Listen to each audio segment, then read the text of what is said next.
My name is Epsiba Beulah. Before I was a Hindu girl doing a lot of idol worship, and I was like a completely traditional girl, like accepting what father says, what the elder says, and I was used to respect all those things. And after coming to the Lord, and I stopped the tradition. I completely stopped the tradition, and I just entered into the love and compassion of the Lord. My parents arranged for the marriage, and it was like 2 months gap from the arrangement to the marriage. And immediately after marriage, like he said, like I don't like you. I just want to leave, and he left. Even I was pleading him, I was begging him, and I was asking him to come back, but it never happened. If he is not going to come to me, I want to die. If he is going to be separated from me, I should die. The day I was about to kill myself, I was watching a TV channel, and immediately she started like, here one girl is crying. You have been separated with your husband and you are planning to die now, but you are not going to do that. Immediately I called to one of my Christian friends, and she shared with me the gospel. On the spot, I accepted Lord as my Savior. The next moment, I felt free from the burdens and all kind of thoughts, and everything left me. Praise Lord అండి. దేవునికి మహిమ కలుగును గాక. ప్రార్థన చేసుకుందాం. పరిశుద్ధుడా గొప్ప దేవానికి స్తోత్రం, స్తుతి, మహిమ, ఘనత, ప్రభావం చెల్లించుకుంటున్నాం నాయన.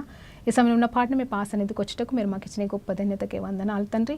ఆశ్చర్యకరుడు, ఆలోచనకర్త ఉన్నవాడు అనువాడు తండ్రి. అయ్యా ఏమిచ్చిన రుణం మేము తీర్చుకోలేము, కానీ ప్రభా లూకాసు వార్త నుండి మేము సిద్ధపడుతుంటుండగా అయ్యా నాన్న సిద్ధపరచబడ్డేవాడవు నువ్వు తండ్రి. మమ్మల్ని సిద్ధపరచుటకు నైనా తండ్రి సమర్థత కలిగిన దేవా మా తండ్రి, మేమైతే మా ప్రాణాలని మా ఆత్మల్ని ప్రభా సిద్ధపరచుకుంటున్నామయ్యా నీ కొరకు, నీ రాకడ నిమిత్తం సంసిద్ధం కావాలని. దానికి తగినట్టుగా ప్రభా లూకాసు వార్తలోకి వెళ్ళి మేము ధ్యానిస్తుండగా, నీ గురించి మేము నేర్చుకుంటుండగా, నీలో ప్రభా ఉన్న సత్యాలు మేము ధ్యానిస్తూ నీలాగా మారడానికి ఇష్టపడుతుండగా నాతో మాట్లాడి మీరు మహిమ పొందుకోమని యేసుక్రీస్తు నామములో ప్రార్థన వేడుకుంటూ పొందుకుచున్నాము తండ్రి. ఆమేన్. ప్రైజ్ లార్డ్ అండి. దేవునికి మహిమ కలుగును గాక. మరి ఈ రోజు దేవాది దేవుడిస్తున్న మాటను బట్టి లూకాసు వార్త ధ్యానాంశంగా మనం తీసుకుంటే ఈరోజు 3వ భాగంలో ఉన్నామండి. ఈ 3వ భాగాన్ని బట్టి దేవునికి మహిమ కలుగును గాక. అయితే లూకాసు వార్త 1వ అధ్యాయం 57 నుండి 80వ వచనం వరకు మనం ధ్యానించబోతున్నామండి. మరి నేను అనుకున్న రీతిగా కొన్ని వచనాలు మనం చదివాము ఆల్రెడీ. మళ్ళీ ఒకసారి చదివి దేవుని మహిమ పరచుదాం. దేవునికి స్తోత్రం కలుగును గాక. అయితే అంతటా మరియా ఇంచుమించు 3 నెలలు ఆమెతో కూడా ఉండి పిమ్మట తన ఇంటికి తిరిగి వెళ్ళను. ప్రసవ కాలము వచ్చినప్పుడు ఎలిజబెత్ కుమారుని కనెను. అప్పుడు ప్రభువు ఆమె మీద మహా కనికరము చూపెనని ఆమె పొరుగు వారు బంధువులను ఆమె విని ఆమెతో కూడా సంతోషించరి. 8వ దినమున వారు ఆ శిశువునకు సున్నతి చేయవచ్చి తండ్రి పేరును బట్టి జకరియా అను పేరు వానికి పెట్టబోచుండగా తల్లి అలాగు వద్దు, వానికి యోహాను అను పేరు పెట్టవలనని చెప్పాను. అందుకు వారు నీ బంధువులలో ఆ పేరు గలవాడెవడునూ లేడే అని ఆమెతో చెప్పి వానికి ఏ పేరు పెట్టగోరుచున్నావని వాని తండ్రికి సంజ్ఞలు చేసి అడిగిరి. అంతడు వ్రాత పలక తెమ్మని వాని పేరు యోహానని వ్రాసెను. అందుకు వారందరూ ఆశ్చర్యపడి వెంటనే తన నోరు తెరవబడి నాలుక సడిలి అతడు దేవుని స్తుతించుచు మాటలాడసాగాను. అందును బట్టి వారు చుట్టుపట్ల కాపురం ఉన్న వారందరికీ భయము కలిగెను. ఆ సంగతులన్నీ యూదయ కొండసీమలంతటను ప్రచురమాయెను. ప్రభు హస్తము అతనికి తోడై ఉండెను గనక ఆ సంగతులు గూర్చి వినిన వారందరూ ఈ బిడ్డ ఎలాంటి వాడగునో అని వాటిని మనస్సులో ఉంచుకొనిరి. దేవునికి స్తోత్రం కలుగును గాక. చూడండి 66వ వచనం వరకు మనం చదివినామండి. అవును, తర్వాత మరి మేరీ అయితే 3 నెలల పాటు అక్కడ ఉండి మరి వెళ్ళిపోతుందండి. ఆ తర్వాత మరి ఎలిజబెత్ 9 నెలలు సంపూర్ణం చేసుకొని మరి చక్కటి కుమారుణ్ణి యోహాను గారిని కనింది. అయితే ఇక్కడ యోహాన్ అనే పేరు మరి ఎవరు మాట్లాడినారు అనేది చూసి జకరియతో క్లియర్గా గాబ్రియల్ దూత చక్కటి పేరు చెప్పేస్తున్నాడు. మొదటి అధ్యాయంలో చూసినప్పుడు అతడు ప్రభువు దృష్టికి గొప్పవాడై ద్రాక్షారసమైనను మధ్యాహ్నం తాక తన తల్లి గర్భమునందు నుండే మరి పుట్టినది మొదలుకొని పరిశుద్ధాత్మ చేత నింపుకొనబడిన వాడుగా ఉంటాడంట. సో అతనికి యోహాన్ అని పేరు పెట్టుము అని చెప్తాడు. యోహాను అంటే కూడా మరి చక్కటి అర్థం ఉంటుందండి. గాడ్ ఈజ్ గ్రేషియస్ అంటే కృప అని అర్థం, కృప కలిగిన దేవుడు అని అర్థం. సో ఆ చక్కటి పేరు యోహాను అనే పేరుకి అర్థం వస్తుందండి. సో ఈ మార్గము తెరుస్తున్న అంటే బాప్తిజం ఇచ్చి యోహాన్ అంటారండి. 2 యోహాన్లు ఉన్నారు కాబట్టి బైబిల్లో, ఇంకా ఉన్నారండి కొత్త నిబంధనలో. బట్ ఇక్కడ ఈయనని బాప్తిజం ఇచ్చి యోహాను అంటారు. దేవుడికి మరే మార్గము సరళము చేసిన యోహాను అని మనం మాట్లాడుకుంటాం. అయితే ఈ యోహానుకి పేరు ఎలా వచ్చింది అనేది చూస్తే, అయితే అక్కడ మరి జకరియా గారు మూగవాడు కుమారుడుగా ఉన్నాడు కాబట్టి 8వ దినమున మరి వారు సున్నతి చేయాలి. ఆ బిడ్డకి మరి మగ అబ్బాయి కాబట్టి సున్నతి చేయాల్సిన పరిస్థితి వచ్చినప్పుడు ఆ సున్నతి సమయంలోనే పేరు పెడతారండి మరి ఇజ్రాయెల్ వంశ ఆచారం ప్రకారంగా. సో ఆ సమయంలో మరి అతనికి ఏ పేరు పెడదామని ఎలిజబెత్ అడిగి మరి జకర్యా అనే పేరు పెడదామా అన్నట్టుగా తండ్రి పేరునే పెడదామా అని అడుగుతున్నప్పుడు లేదు యోహాన్ అని పెట్టండి అని చెప్తుంది. యోహాన్ అదేంటి మీ వంశంలో ఎవ్వరు లేరు కదా, సరే మరి ఏ పేరు పెట్టాలనుకుంటున్నావు జకర్యా అని మరి అతను మాట్లాడలేడు కాబట్టి సిగ్నల్ చేసి అడిగితే మరి అతను ఒక పలక తీసుకురమ్మన్నప్పుడు ఆ పలక మీద రాపిస్తాడంటే యోహాను అని రాస్తాడు. వాళ్ళందరూ ఆశ్చర్యపడిపోతారు, అదేంటి యోహాన్ ఎవరు ఏంటి అని ఆశ్చర్యపడిపోతారు. అయితే ఎప్పుడైతే తను మరి ఆ సమయంలో యోహాన్ అని పేరు రాస్తాడో, ఎందుకంటే ఈ పేరు జకర్యాకి మరి గాబ్రియల్ దూత చెప్పిన పేరు కాబట్టి ఆ పేరుకి పెట్టాలి అని చెప్పేసి తను సిద్ధపరచబడుతున్నాడు. అంత మాత్రమే కాదు, విశ్వాసం లేనందున మగవాడయ్యాడు. మరి అంత మాత్రమే కాదు, మరి మేరీ తల్లి వచ్చి మరి దేవాది దేవుని మోసుకొని వచ్చిన తల్లి తన ఇంట్లో ఉన్నప్పుడు తను ఎంతగానో పరిశుద్ధాత్మ చేత నింపబడి ఉంటాడండి నేను అనుకుంటున్నాను. ఎందుకంటే తను ఒక యాజకుడుగా ఉన్నాడు, దేవుని చేత ఎన్నుకొనబడిన వాడు, ప్రధాన స్థలములో మరి పరిశుద్ధ స్థలములో ఆయన యాజకత్వం చేసేవాడిగా ఉన్నాడు. ఎలిజబెత్ లాంటిది మేరీ స్వరాన్ని విన్నప్పుడు మరి ఆ ఆత్మ చేత నింపబడి ప్రవచించగలిగినప్పుడు జకర్యా కూడా ప్రవచించాలి, కానీ తన నోరు మూగబోయింది. మరి ఆత్మలో ఆనందాన్ని అయితే తన నుండి ఎవరు దూరం చేయలేరు, కానీ ఆయన సిద్ధపరచబడుతున్నాడు. దేవునికి స్తోత్రం కలుగును గాక. అయితే ఏ రోజైతే మరి దేవునికి మహిమ కలుగును గాక యోహాన్ అని పేరు అట్లా రాశాడో మరి దూత చెప్పిన మాట ప్రకారంగా వెంటనే మరి ఏమైందంటే ఆయన నోరు తెరవబడింది. దేవునికి స్తోత్రం. ఎప్పుడైతే నోరు తెరవబడిందో మరి ఆయన ఎలాంటి ఆత్మచేత నింపబడి 27వ వచనాన్ని నుండి చూసినప్పుడు ఆయన ప్రవచించడం ఆరంభించాడు. చూసారండి, 400 సంవత్సరాల దేవుని సైలెన్స్ మరి జకర్యా దగ్గరికి స్వరం రూపంలో వచ్చింది. ఆ తర్వాత మరి చూస్తే ఆయన మగవాడైపోయాడు. ఆ తర్వాత 9 నెలల తర్వాత ప్రవచించడం ఆరంభిస్తున్నాడు. దేవునికి స్తోత్రం కలుగును గాక. ఇదంతా కూడా దేవుని స్వరము మరి లోకానికి వినిపించబడడమే నిజమైన సువర్తమానం అండి. దేవుని స్వరమే సువార్త అండి. దేవునికి స్తోత్రం కలుగును గాక. దేవుడు పుట్టి ఉన్నాడు, దేవుడు లోకరక్షకుడు వచ్చి ఉన్నాడు. ఈ లోక మానవుల్ని కాపాడడానికి మరలా తన మహిమతో నింపడానికి ఆయన మహోన్నతమైన స్థలములో పాలుభాగస్తులుగా జీవించడానికి ఆయన కృప చూపిస్తున్నాడని చెప్పడానికి కృప అనే అర్థం కలిగిన యోహాను గారిని ముందుగా ఈ లోకానికి దేవుడు పంపించి ఉన్నాడు. Hallelujah. The break of the silence అండి. దేవునికి స్తోత్రం కలుగును గాక. 400 సంవత్సరాలు బ్రేక్ అవుతా ఉంది అంటే ఆ సైలెన్స్ బ్రేక్ అవుతా ఉంది. దేవుడు మాట్లాడబోతున్నాడు, దేవుడు కార్యాలు చేయబోతున్నాడు. అలాగే ఈరోజు మీ జీవితంలో, నా జీవితంలో ఎక్కడెక్కడ మౌనంగా ఉందో, ఎక్కడెక్కడ మౌనమైన పరిస్థితులు ఉన్నాయో, ఎక్కడ కూడా మార్పు లేని పరిస్థితులు ఉన్నాయో దేవుడు గొప్ప పెను మార్పులు మన జీవితంలో తీసుకొస్తుండగా దేవునికి మహిమ కలుగును గాక. ఆ తర్వాత చూసినప్పుడు మరి ఇక్కడ చూస్తే జకర్యాకి మరి దేవుడు ఇచ్చిన పేరు ప్రకారంగా యోహాన్ అని పేరు పెట్టడం అన్నప్పుడు అక్కడ వాళ్ళంతా కూడా ఆశ్చర్యపడిపోయి, అవునా అంత మాత్రమే జకర్యా నోరు తెరవబడడం అన్నప్పుడు చూసినప్పుడు ఆశ్చర్యపడు, అమ్మో ఇంత గొప్ప వ్యక్తి మరి దూత దర్శనం వల్ల మగవాయుడైపోయాడు, ఇక్కడ యోహాన్ అని పలకడం వల్లనే మరి ఇక్కడ నోరు కూడా తెరవబరచబడింది అంటే మరి ఈ బిడ్డ పట్ల దేవుని ఉన్నత ప్రణాళిక ఎంత గొప్పది ఉందని అందరూ ఆశ్చర్యపడిపోయారు. అందరికీ అక్కడ ఉన్న వారందరికీ కూడా తెలిసిందండి గొప్ప అద్భుతం గురించి. దేవునికి మహిమ కలుగును గాక. అయితే మరి 67వ వచనం నుండి ధ్యానిద్దామండి. మరియు అతని తండ్రి జకర్యా పరిశుద్ధాత్మ పూర్ణుడై ఇట్లు ప్రవచించను, ప్రభువైన ఇజ్రాయేలు దేవుడు స్తుతింపబడును గాక. ఆయన తన ప్రజలకు దర్శనమిచ్చి వారిని విమోచన కలుగజేసెను. తన సేవకుడైన దావీదు వంశమునందు మన కొరకు రక్షణ శృంగము అనగా తన శత్రువుల నుండి మనలను ద్వేషించు వారందరి చేతుల నుండి తప్పించి రక్షణ కలగజేసను. దీనిని గూర్చి ఆయన ఆది నుండి తన పరిశుద్ధ ప్రవక్తల నోట పలికించను. ఆయన మన పితరులను కనుకరించుటకును తన పరిశుద్ధ నిబంధనను అనగా తన తండ్రి అయిన అబ్రహాముతో తాను చేసిన ప్రమాణము జ్ఞాపకము చేసుకున్నటకు మనము శత్రువుల చేతుల నుండి విడిపించబడి మన జీవిత కాలమంతయు నిర్భయులమై ఆయన సన్నిధిని పరిశుద్ధముగాను నీతిగాను ఆయనను సేవింపను అనుగ్రహింపబడుటకు ఈ రక్షణ కలగజేసిన. మరియు ఓ శిశువా, నీవు సర్వోన్నతుని ప్రవక్తవనబడుదువు. మన దేవుని మహా వాత్సల్యమును బట్టి వారి పాపములను క్షమించుట వలన మన ప్రజలకు రక్షణ జ్ఞానము ఆయన అనుగ్రహించినట్లు ఆయన మార్గములను సిద్ధపరచుటకై నీవు ప్రభువునకు ముందుగా నడుతువు. మన పాదములను సమాధాన మార్గంలోకి నడిపించినట్లు చీకటిలో మరణ ఛాయలలోనూ కూర్చుండు వారికి వెలుగు వచ్చుటకై ఆ మహా వాత్సల్యమును బట్టి పైనుండి ఆయన మనకు నోదయ దర్శనము అనుగ్రహించను. శిశువు ఎదిగి ఆత్మయందు బలము పొంది ఇజ్రాయేలునకు ప్రత్యక్షమగు దినము వరకు అరణ్యములో నుండెను. దేవునికి స్తోత్రం కలుగును గాక. 8వ వచనం వరకు నేను చదివినానండి. అవునండి, 57వ వచనం నుండి 80వ వచనం వరకు మనం ఈరోజు ధ్యానిస్తుంటుండగా చూడండి, అక్కడ యోహాను అని పేరు రాసిన మరుక్షణమే మరి మౌనం మరలా బ్రేక్ అయిపోయి ఇక్కడ ఏమవుతుంది తెలుసా అండి, 9 నెలల నుండి ఆ ఎలిజబెత్ గర్భవతిగా ఉండడం కాదండి. నిజం చెప్పాలంటే జకర్యా అనే ఈ ప్రవక్త ప్రవక్త అంటే ఈ దేవుని బిడ్డ, ఈ ప్రధాన యాజకుడి స్థానంలో నిలబడుతున్న బిడ్డ ఎలా అయిపోయాడంటే మరి తను కూడా మాటలతోటి ప్రవచనాలతోటి ప్రెగ్నెంట్ అయిపోయాడంటే దేవునికి స్తోత్రం కలుగును గాక. ఎప్పుడైతే మరి నోరు తెరవబడిందో వెంటనే ప్రవచిస్తున్నాడు. ఎవరి గురించి ప్రవచిస్తున్నాడు తెలుసండి? లోక రక్షకుడి గురించి ప్రవచిస్తున్నాడు. అవునండి, మేరీ తల్లి తన దగ్గరికి వచ్చినప్పుడు తన ఇంటిలో మరి 3 నెలల పాటు తన ఇంట్లోనే వారితో పాటుగా కలిసి సహవాసము చేస్తున్నప్పుడు మాట్లాడలేని మాటలు, ఆనందిస్తున్నాడేమో కానీ మాట్లాడలేని మాటలని ఇప్పుడు ప్రవచన రూపంలోనూ అలాగే ఆనంద రూపంలోనూ వస్తున్నాయి. నిజమే కదండి, ఆయనకి ఇచ్చిన వాగ్దానం అదే కదా. దేవునికి స్తోత్రం కలుగును గాక. ఏంటంటే 1వ అధ్యాయం 17వ వచనంలో చూసినప్పుడు మహా ఆనందము నీకు కలుగును అంటున్నాడు. అవునండి, అందరూ ఆనందిస్తారని చెప్తున్న మాట నిజమైతే కానీ ఇక్కడ జకర్యాకి ఆ దూత చెప్తున్న మాట ఏంటి తెలుసా? ఈ కుమారుని బట్టి నీవు మహా ఆనందిస్తావంట. నిజమే కదా, ఎంత ఆనందిస్తున్నాడు తెలుసా? కేవలం దేవాది దేవుని యొక్క వాగ్దాన పుత్రుడు, మరి శ్రేష్టమైన పుత్రుడు మాత్రమే కాదు ఆ బిడ్డ కన్నది, అంత మాత్రమే కాదు యేసు ప్రభు యొక్క జనన రహస్యము, మరి జన్మించబోతున్నాడని గొప్ప సత్యము మరి ఈ ప్రధాన యాజకుడికి అన్ని తెలిసేమో. మరి ఆ సత్యము ఆ బోధకుడికి మరి ఈరోజు మరి అనుభవపూర్వకంగా అనుభవిస్తున్నాడు.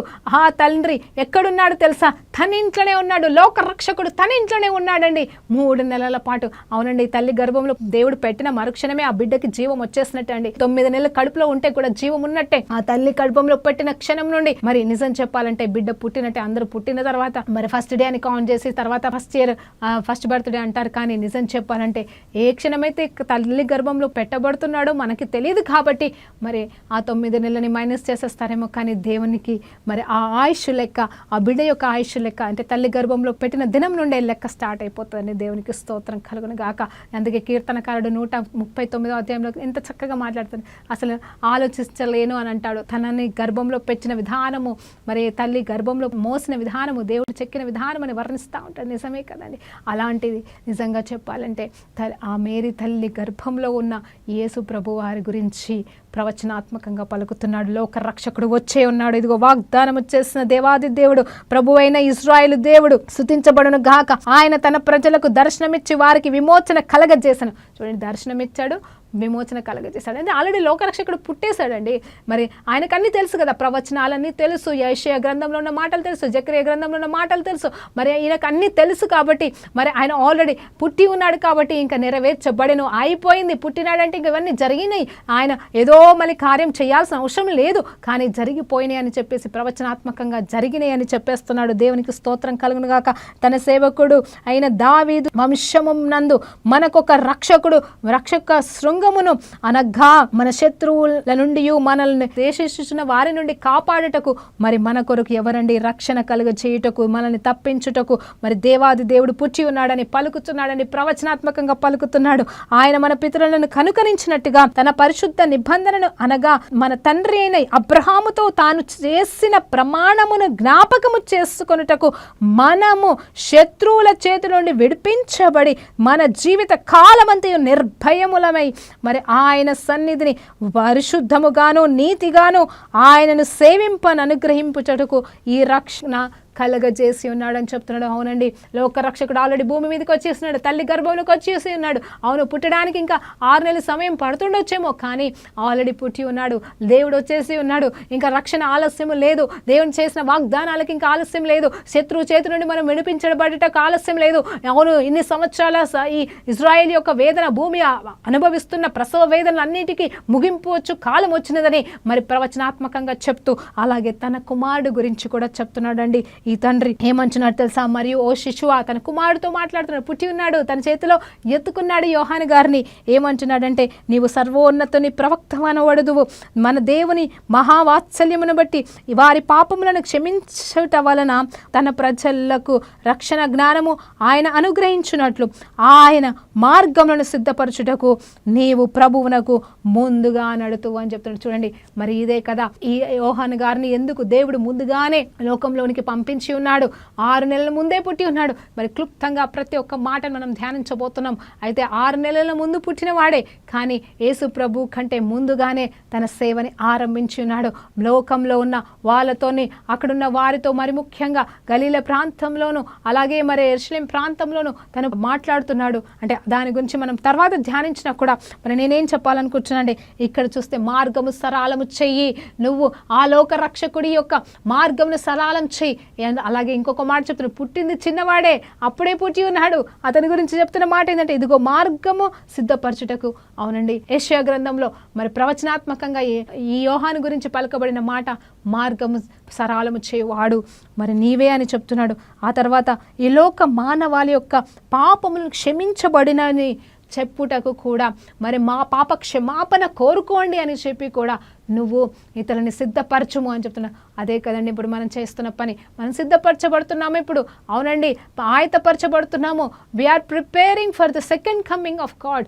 అవునా కాదా అండి? ఆయన రాకడ నిమిత్తం మనం సంసిద్ధపడుతున్నాం. ఈ లోకంలో ఉన్న వాటి గురించి మనం నిజం చెప్పాలి అంటే ప్రయాసము కొంచెం పడండి. 90% దేవుని రాకడ నిమిత్తం సిద్ధపడండి. మీ జీవితంలో 10% మాత్రమే ఏం తిందామా, ఏం తాగుదామా, లేకపోతే ఏంటి పరిస్థితి, కుటుంబమా, సంసారమా అని చెప్పేసి 10% ఇవ్వండి దయచేసి. ఎందుకంటే దేవుని రాకడ నిమిత్తము 90% ఇవ్వండి. నేను డబ్బుల గురించి మాట్లాడుతాను. మీ సమయము, మీ అనుకూలత, మీ ప్రయాసాలు అన్నీ కూడా మీరు రెండో రాకడ నిమిత్తం ఆయన రాబోతున్నాడు కాబట్టి ఆ సిద్ధపాటు కోసం మీరు వెచ్చించవలసిందిగా దేవుని పేరిట జ్ఞాపకం చేస్తున్నాను. అవునండి, ఇదైతే 2000 సంవత్సరాల కిందట జరిగిన సంఘటన. మరి నిజం చెప్పాలంటే లోకరక్షకుడైతే పుట్టేశాడు, లోకరక్షకుడైతే వచ్చేసాడు, లోకరక్షణ జరిగిపోయింది. అది ఆమె నవును గాక. ప్రవచనము ఎప్పుడు కూడా నెరవేర్చబడుతుందండి. అది దేవుని నుండి వచ్చిన ప్రతి ప్రవచనం దేవునికి స్తోత్రం కలుగును గాక. ఆయన నోటి నుండి వచ్చి ఏ మాట నిరర్థకం కాదండి. ఆయన పలికిన మాట ఖచ్చితంగా నెరవేర్చబడుతుంది. సో అప్పటి నుండి ఇప్పటి వరకు ఈ బైబిల్ అంతా కూడా ఒక ప్రవచనం లాగుంటుంది. బైబిల్ అంతా కూడా సత్యమైన మాట. బైబిల్లో ఏది ఉందో అది 100% నెరవేర్చబడుతుంది. దేవునికి స్తోత్రం కలుగును గాక. మరి బైబిల్ ద్వారా బైబిల్ ధ్యానించినప్పుడు మనము ఆత్మస్వరూపి అయిన దేవాది దేవుడు మనతో మాట్లాడుతున్న మాట, మన పట్ల ఏ మాట పెడతాడో అవన్నీ కూడా నెరవేర్చబడతాయి. వాగ్దానాలు నెరవేర్చబడుతున్నాయి. హల్లెలూయా. దేవుడు మనతో ఏం మాట్లాడినా, ఏ దర్శనం ఇచ్చినా, ఏది చెప్పినా నెరవేర్చబడుతున్నాయండి. దేవునికి స్తోత్రం కలుగును గాక. సో ఈరోజు జకర్యాకి ఇచ్చిన దర్శనం నెరవేర్చబడింది. హల్లెలూయా. దేవునికి స్తోత్రం కలుగును గాక. మరి ఇక్కడ నీ దర్శనం కూడా నెరవేర్చబడును గాక. నీవు ఏ దర్శనంతో గర్భము ధరించి ఉన్నావు, ఏ ప్రణాళికతో గర్భం ధరించి ఉన్నావు, దేవుడు నీ అంతరంగంలో ఏది పెట్టి నువ్వు దాని గురించి ఎదురు చూస్తూ ప్రసవ వేదన పడుతున్నావు, నువ్వు కనడానికి సంసిద్ధంగా ఉండు. దేవుడు నిన్ను ఘనపరచబోయే సమయం వస్తుంది. హల్లెలూయా. అది ప్రణాళిక అయినను, అది పరిచర్య అయినను, అది కుటుంబం విషయంలో అయినను, అది నీకు దేవుడిచ్చిన జ్ఞానమైనను, అది దేవుడు నీ పట్ల పెట్టిన తలాంతులైనను, ఆయన ఆ తలాంతులన్నీ కూడా ఆయన మహిమార్థ నిమిత్తము నిన్ను ఈ లోకంలో ఒక రాజుగా, ఒక యాజకుడిగా పెట్టడానికి. అవునండి, ఈ లోకంలో మనం రాజులుగాను యాజకులుగాను మరి దేవుడు మనల్ని ఏర్పాటు చేసి ఉన్నాడు. ఈ లోకాన్ని ఏలడానికి దేవుడు మనల్ని పెట్టి ఉన్నాడు.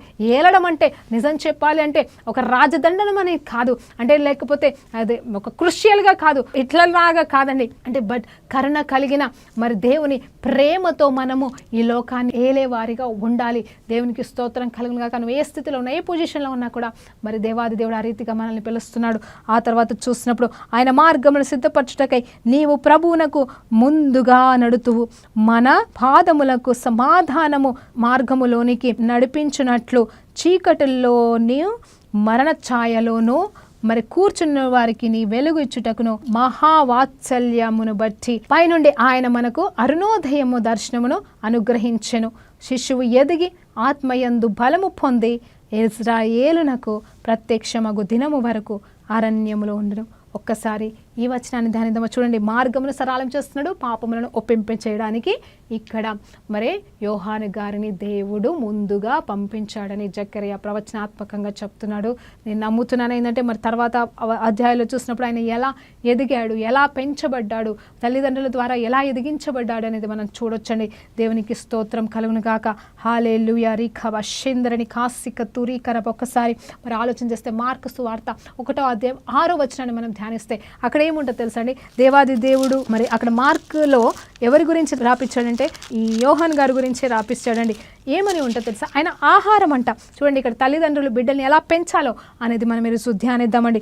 ఏమని ఉంటుందంటే 6వ వచనం అండి, మార్కు సువార్త 1వ అధ్యాయం 6వ వచనం. యోహాను ఒంటె రోమముల వస్త్రములు మొల చుట్టూను తోలి దట్టియు ధరించుకుని వాడు, అడవి తేనెయు మిడతయు తినువాడు, మరియు అతడు నాకంటే శక్తిమంతుడు ఒకడు వెనుక వచ్చుచున్నాడు అని చెప్తున్నాడు. చూడ 6వ వచనం చూస్తే హిస్ డ్రెస్సింగ్ అంట. ఆయన ఏంటంటే వెంట్రుకలు కలిగిన మరి ఒక వస్త్రమును వేసుకుంటున్నాడు, అలాగే మరి ఒక తోలుతో చేయబడినది మరి నడుముకు కట్టుకుంటున్నాడు. అతని ఆహారం వచ్చేసి కొండ తేనె అలాగే మిడతలు అని చెప్పేసి చెప్తున్నాడు. సో ఇక్కడ మరి ఎలిజబెత్కి మరి జకర్యాకి దేవుడు చెప్పిన మాట ఏంటంటే మరి అతను మరి ఎలా అంటే మత్తైనను మాధ్యమైనను అతను ముట్టకూడదు. కాబట్టి మరి ఏం చేయాలి, మీరు తన్ని పరిశుద్ధంగా ఎలా పెంచాలో చెప్తున్నప్పుడు మరి అంత మాత్రమే కాదు, లూకాసు వార్త ఈ 1వ అధ్యాయం 8వ వచనం చూసినప్పుడు ఆత్మయందు బలము పొంది మరి ఇశ్రాయేలునకు ప్రత్యక్షమగు దినం వరకు అరణ్యంలో, చూడండి అరణ్యంలో, నేనేమంటున్నా అంటే అరణ్యములో కొండ తేనె తాగుతూ మిడతలని తింటూ, అంటే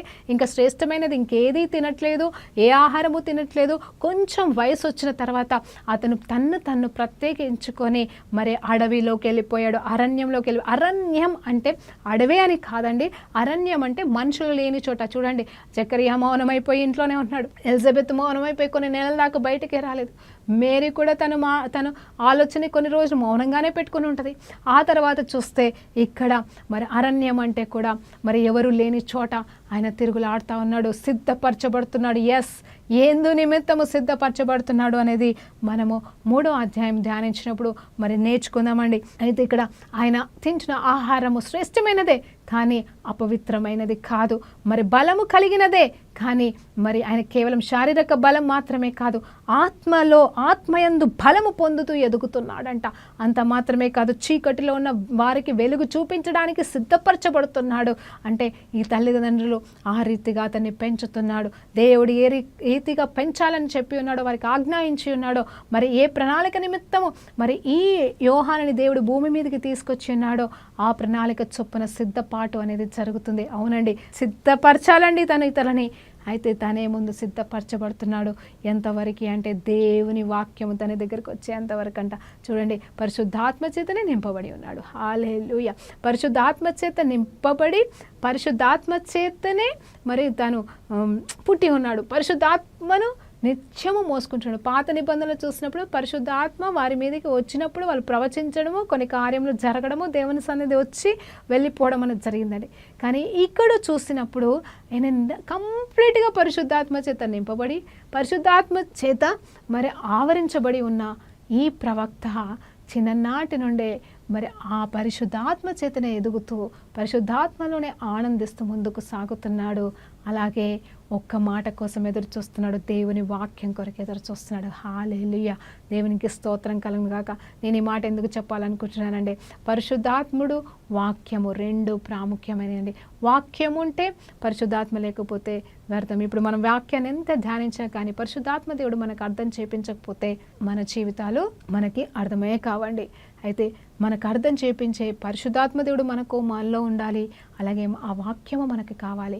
అలాగే మరి వాక్యము ఉంటే మరి దేవాది దేవుడు ఆ వాక్యంలో మరి ఆత్మకార్యంలో, వాక్యం ద్వారా ఆత్మకార్యాలు జరుగుతాయి. అలాగే పరిశుద్ధాత్మ మనలో ఉంటే పరిశుద్ధాత్మ చేత మనం నింపబడుతున్నప్పుడు మనము పలికే మాటలు నెరవేర్చబడతాయి. సో ఇవి పరిశుద్ధాత్మని కానీ వాక్యాన్ని కూడా ఎవరు సపరేట్ చేయలేరు.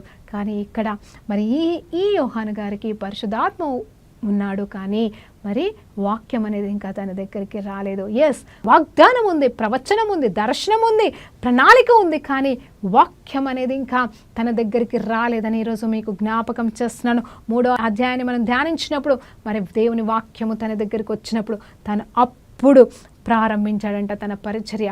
నేనేమనుకుంటున్నానంటే పాత నిబంధనలో మరి ధర్మశాస్త్రం ప్రకారంగా ఎవరైనా సరే దేవుని సేవ చేయాలన్నా, దేవుని పరిచర్యలోకి వెళ్ళాలన్నా, అంటే తను ఒక జకర్యా ఒక కుమారుడే కాబట్టి సో ఒక వయసు వచ్చేంత వరకు కొన్ని రకాల పనులు లేవి, ఎందుకంటే అతను అహరోను వంశస్థానికి సంబంధించిన వాడు కాబట్టి మరి 20 సంవత్సరాల నుండి ఒక రకమైన పరిచర్య చేయొచ్చు, మరి ఒక లేవిగా. అంత మాత్రమే కాదు, అహరోను వంశానికి సంబంధించిన వాడు కాబట్టి ప్రధాన యాజకుడి స్థానంలో నిలబడొచ్చు. ప్రధాన యాజకుడిగా తను ఇతను కూడా తండ్రి స్థానంలో పని చేయొచ్చు, కానీ ఇతను ఆ దానికోసం సిద్ధపరచబడట్లేదు, కానీ నిజమైన యాజకత్వం చేయడానికి యేసు ప్రభువారు రాబోతున్నారు కాబట్టి ఆయనకి మార్గం సరళం చేయడానికి యోహాను గారు 30 సంవత్సరాల పాటు సిద్ధపరచబడి ఉన్నాడని నేను నమ్ముతున్నాను. దేవునికి స్తోత్రం కలుగును గాక. ఎందుకంటే వీరిద్దరి వయసు డిఫరెన్స్ ఏంటంటే 6 నెలలు. అయితే నేను అనుకుంటే 30 సంవత్సరాల పాటు మరి యోహాను గారు కూడా మరి ఆత్మలో వర్ధిల్లుతూ మరి ఆ జ్ఞానంలో ఎదుగుతూ పరిశుద్ధంగా బ్రతుకుతూ ఆత్మచేత నింపబడుతున్నవాడు అవుతూ మరి ఏం చేస్తున్నాడు అంటే వాక్యం కోసం తనకి 30 సంవత్సరాలు వచ్చేంత వరకు కూడా ఎదురు చూస్తున్నాడేమో అని నేను అనుకుంటున్నాను. దేవునికి స్తోత్రం కలుగును గాక. ఎందుకంటే తను కూడా శోధించబడాలేమో, తను కూడా పరిశీలించబడాలేమో, తను కూడా పరిశుద్ధంగా బ్రతకాలి కదండి. నిజం చెప్పాలంటే పరిశుద్ధాత్మ చేత మరి నింపబడిన ఈ బిడ్డలో కూడా ఏ పాపం అనేది మనం చూడము. పుట్టుక పాపాలు ఖచ్చితంగా యోహాన్లో ఉంటాయి. అందుకే యోహాను గురించి ఒక మాట ఏంటంటే పరలోకంలో ఉన్న వారితో పోలిస్తే ఇతనే తక్కువ వాడవుతాడు, కానీ భూలోకంలో అందరితో పోలిస్తే యోహాను కంటే గొప్ప భక్తుడు గొప్పవాడు ఇంకొకరు లేరంటారు. ఎందుకు తెలుసా అండి? అందరిలాగా కన్నబడిన బిడ్డనే, అందరిలాగానే జన్మ పొందుకున్న బిడ్డనే, కానీ ఇతను పరిశుద్ధాత్మ చేత పుట్టినది మొదలుకొని నిలబడిన బిడ్డగా ఉన్నాడు. దేవునికి స్తోత్రం కలుగును గాక. సంసోను కూడా ఆ రీతిగానే మరి గర్భంలో ఉన్నప్పటి నుండే ఆత్మచేత నింపబడిన వాడే, ఆత్మ ద్వారానే. కానీ నిజం చెప్పాలంటే అతను పరిశుద్ధత లేనివాడుగానే బ్రతికాడు జీవితం అంతా. కానీ యోహాను గారు అలా కాదండి, జీవించినంత కాలం పరిశుద్ధంగానే పవిత్రంగానే బ్రతికాడు. దేవుని నామ మహిమార్థము దేవుని పని నిమిత్తమే సిద్ధపరచబడుతూ ఎదురు చూశాడు అరణ్యంలో, అంటే ఒంటరిగా. హల్లెలూయా. తొందరపాటు కాదండి, ఆయన సమయం కోసం ఎదురు చూశాడు. ఆ రీతిగా మనము కూడా సిద్ధపరచబడదామా? నిజమే. ఈ రోజు వరకైతే మరి యేసు ప్రభు వారి గురించి అయితే ఇంకా మనం పూర్తిగా అసలు ఆరంభించలేదు. అంటే నెక్స్ట్ చూస్తే 2వ అధ్యాయంకి వెళ్ళిపోతామండి. రేపటి భాగంలో మరి యేసు ప్రభు యొక్క చరణం గురించి మనం మాట్లాడుకోబోతున్నాం. అయితే ఇప్పటి వరకు మనం ధ్యానించదాన్ని దానిలో చూసినప్పుడు దేవుడు గొప్ప గొప్ప సత్యాలతో మనతో మాట్లాడుతున్నాడు. అవునండి, నిజం చెప్పండి, ఏదో గొప్ప సత్యాలు చెప్పాలని కాదు, కానీ బైబిల్ని ఉన్నట్టుగా మరి మీకు బోధిస్తూ మరి లూకాసు వార్తని ధ్యానిస్తూ దేవుని నిమిత్తము ఆయతపరచబడదాం. అవునండి, ఎందుకో తెలీదు ప్రేరేపణతోటి ప్రతిరోజు మనం ఈ పాట పాడాల్సిన వారంగా ఉన్నామని. అవును, రాజు వస్తున్నాడు ఆయతమౌదాం, యేసు వస్తున్నాడు ఎదురు వెళ్ళుదాం, లోయలెల్లా పూడ్చబడాలి, కొండలు కోనలు కదిలిపోవాలి, వక్ర మార్గము సక్రమవ్వాలి, ఇనుపు మార్గం నురుకవ్వాలి. రాజు వస్తున్నాడు ఆయతమౌదాం, యేసు వస్తున్నాడు ఎదురు వెళ్ళుదాం. అవును కదండి, ఆయన వస్తున్నాడండి. ఆయన రాకడ చాలా సమీపంగా ఉంది. సమయం లేదండి. అవునండి, సమయమే లేదు అసలు. కానీ ఈ సమయాన్ని సద్వినియోగపరచుకుందాము, ఆయన కొరకు సిద్ధపరచబడదాము. అందరిని బట్టి దేవునికి మహిమ కలుగును గాక. పరిశుద్ధ గొప్ప దేవా, నీకు స్తోత్రం అయ్యా. ఈ సమయంలో ఉన్న పాట మీ పాసనిధికి వస్తుండగా కృపగల దేవా, మీకే స్తోత్రం స్తోత్రం స్తోత్రం మహిమ గంత ప్రభావాలు చెల్లిస్తున్నాము తండ్రి. మేము సిద్ధపరచబడుతుంటుండగా అయ్యా తండ్రి, యోహాను గారు ఎలా అయితే సిద్ధపరచబడ్డారో 30 సంవత్సరాలు ప్రభా పరిశుద్ధంగా పవిత్రంగా యేసు నిమిత్తము మార్గము సరళము చేయడానికి ఆ బిడ్డ అంతగా సిద్ధపరచబడితే అయ్యా తండ్రి ప్రభా మార్గంని సిద్ధపరచబడాల్సిన అవసరం వస్తే ప్రభా అయ్యా తండ్రి, నీ రాకడ నిమిత్తం మేము ఎంతగా సిద్ధపరచబడాలో ప్రభా మమ్మల్ని సిద్ధపరచండి, మమ్మల్ని ఆయతపరచండి, మమ్మల్ని అలంకరించండి, మమ్మల్ని సంసిద్ధం చేయండి. అయ్యా తండ్రి, ఒప్పుకోలేని పాపాలు మాలో ఇంకేమని ఉంటే ఒప్పుకొనుటకు అయ్యా తండ్రి నిత్యం నిరంతరం ఎప్పటికప్పుడు మేము కాలు కడుక్కునే వారిగా నాయన అయ్యా తండ్రి కృప చూపించమని బ్రతిలాడుతూ యేసుక్రీస్తు నామములో ప్రార్థన వేడుకుంటూ సమర్పిస్తున్నాము తండ్రి. ఆమేన్. ప్రైజ్ లార్డ్ అండి. దేవునికి మహిమ కలుగును గాక.